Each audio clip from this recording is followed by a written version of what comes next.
Assalamualaikum warahmatullahi wabarakatuh.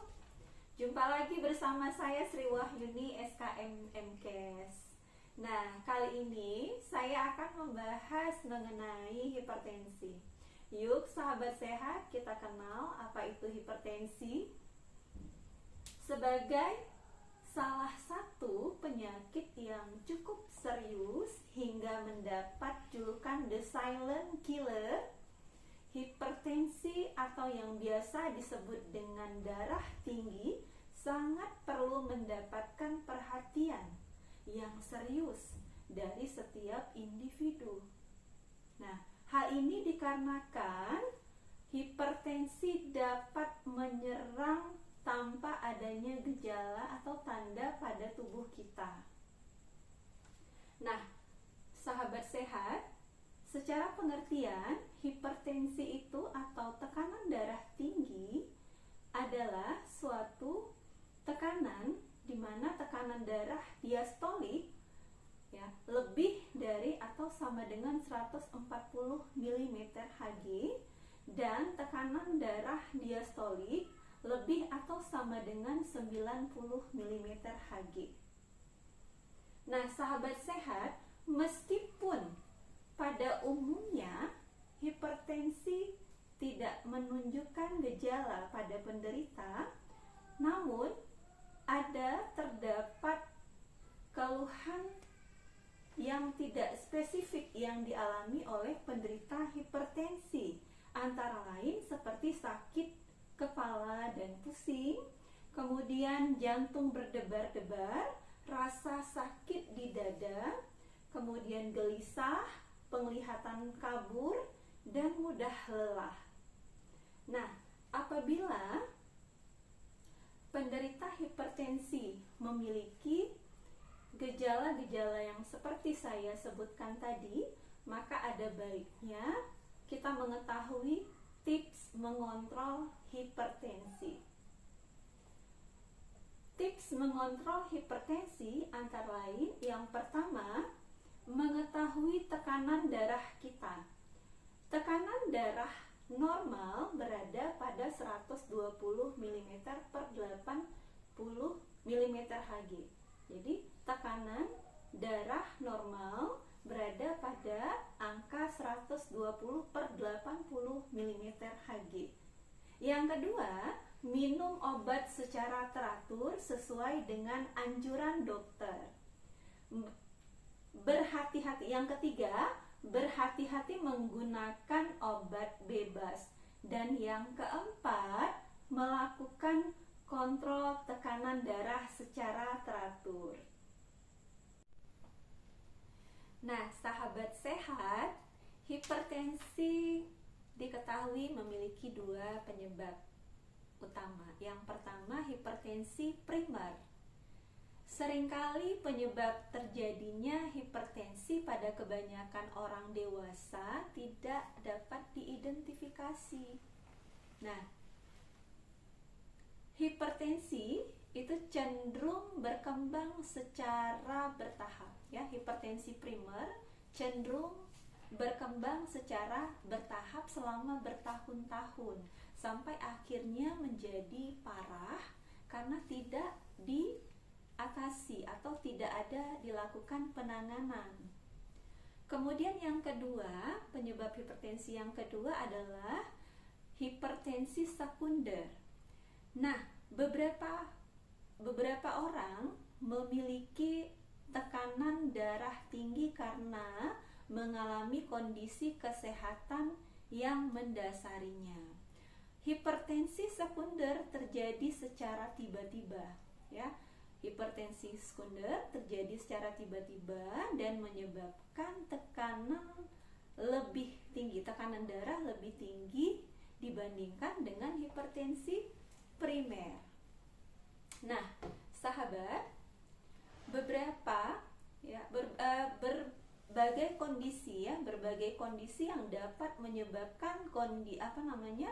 berbagai kondisi yang dapat menyebabkan hipertensi sekunder antara lain karena yang pertama obstruktif sleep apnea atau OSA, Yang kedua, masalah ginjal atau buah pinggang, tumor kelenjar adrenal, kemudian masalah tiroid, cacat bawaan di pembuluh darah karena obat-obatan seperti pil KB, obat flu ya, dekongestan, obat penghilang rasa sakit yang dijual bebas, dan obat-obatan terlarang. Nah, sahabat sehat, untuk mendiagnosis hipertensi, biasanya dokter akan melakukan anamnesis. Anamnesis itu adalah wawancara medis mengenai gejala dan riwayat kesehatan pasien dan keluarga terlebih dahulu. Kemudian dilanjutkan dengan pemeriksaan fisik, mulai dari pemeriksaan tanda-tanda vital ya, seperti tekanan darah, laju nadi, laju napas, suhu, dan pemeriksaan jantung dengan menggunakan stetoskop. Nah, guna mengkonfirmasi tekanan darah, biasanya dokter menggunakan alat ukur tekanan darah dengan memakai manset lengan tiup. Nah, hasil pengukuran tersebut akan dilihat berdasarkan kategori tekanan darah. Nah, sahabat, di mana dikatakan tekanan darah itu ada yang optimal, normal, kemudian hipertensi terbagi menjadi hipertensi derajat 1, derajat 2, dan derajat ketiga. Dikatakan optimal bagaimana? Optimal apabila tekanan darah sistolik itu kurang dari 120 mm Hg dan tekanan diastolik kurang dari 80 mm Hg. Bagaimana dikatakan normal? Normal jika tekanan darah sistoliknya 120 sampai dengan 129 mm Hg dan atau tekanan diastolik berada pada angka 80 sampai 84 mm Hg. Dikatakan hipertensi derajat pertama bagaimana?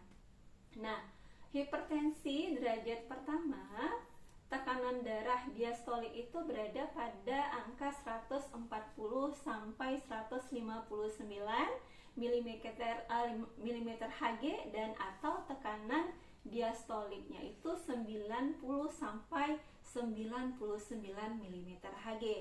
Hipertensi derajat kedua biasanya tekanan darah sistolik itu 160 sampai 179 mm Hg dan atau tekanan darah diastoliknya berada pada angka 100 sampai 109 mm Hg. Dan hipertensi derajat ketiga berada tekanan darah sistoliknya itu lebih besar atau sama dengan 180 mm Hg dan atau tekanan darah diastoliknya berada pada lebih atau sama dengan 110 mm Hg. Nah, bagi pasien yang terdiagnosis hipertensi, biasanya dokter akan merekomendasikan pemeriksaan penunjang untuk memastikan penyebabnya. Nah, pemeriksaan tersebut diantaranya misalnya pemantauan tekanan darah ambulasi untuk memeriksa tekanan darah tekanan darah pada waktu yang teratur selama 24 jam. Kemudian tes laboratorium. Pemeriksaan ini mencakup tes darah dan urin ya untuk memeriksa kadar kolesterol dan gula darah serta fungsi ginjal, hati, dan tiroid. Kemudian pemeriksaan penunjang lainnya bisa seperti elektrokardiogram ya untuk mengukur aktivitas listrik jantung, ekokardiogram yaitu pemeriksaan dengan menggunakan gelombang suara untuk membuat gambar terperinci dari jantung yang berdetak. Nah, seperti itu. Nah, sahabat, kita lanjutkan mengenai faktor risiko hipertensi ya. Memang faktor risiko terjadinya hipertensi itu berbanding lurus dengan usia ya. Seseorang yang memiliki usia lebih tua kemungkinan lebih besar untuk mengalami hipertensi. Nah, beberapa faktor risiko lainnya yang dapat meningkatkan terjadinya hipertensi selain usia yang lebih tinggi ya, lebih dari 60 tahun. Nah, selain itu faktor risikonya karena sering mengkonsumsi makanan tinggi garam ya secara berlebihan, kemudian karena mengalami kelebihan berat badan atau obesitas ya, adanya riwayat keluarga dengan kondisi medis yang sama, kemudian kurang mengkonsumsi sayuran dan buah-buahan ya, tidak aktif secara fisik atau jarang berolahraga atau kurang exercise ya, kemudian mengkonsumsi terlalu banyak makanan dan minuman yang mengandung kafein, banyak mengkonsumsi minuman beralkohol, dan stres. Nah sahabat, stres yang tinggi itu dapat meningkatkan tekanan darah secara sementara ya, maka jangan stres. Oke, kemudian alami kondisi tertentu, misalnya menderita penyakit diabetes ya kan, atau sleep apnea dan penyakit ginjal atau buah pinggang.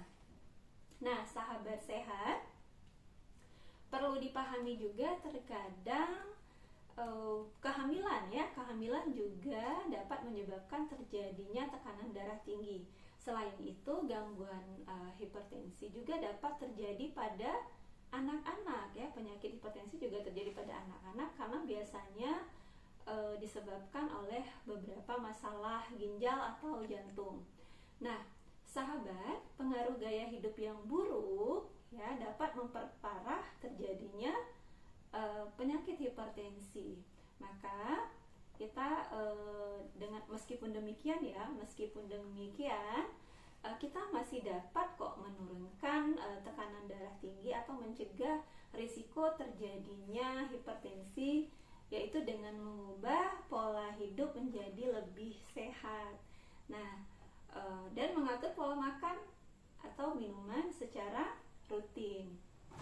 Nah, sahabat, pastikan kamu dapat menurunkan atau bahkan mencegah risiko terjadinya hipertensi dengan mengubah pola hidup menjadi lebih sehat dan mengatur pola makan secara rutin. Kemudian, pastikan juga untuk memenuhi asupan suplemen atau multivitamin dan nutrisi yang baik untuk tubuh.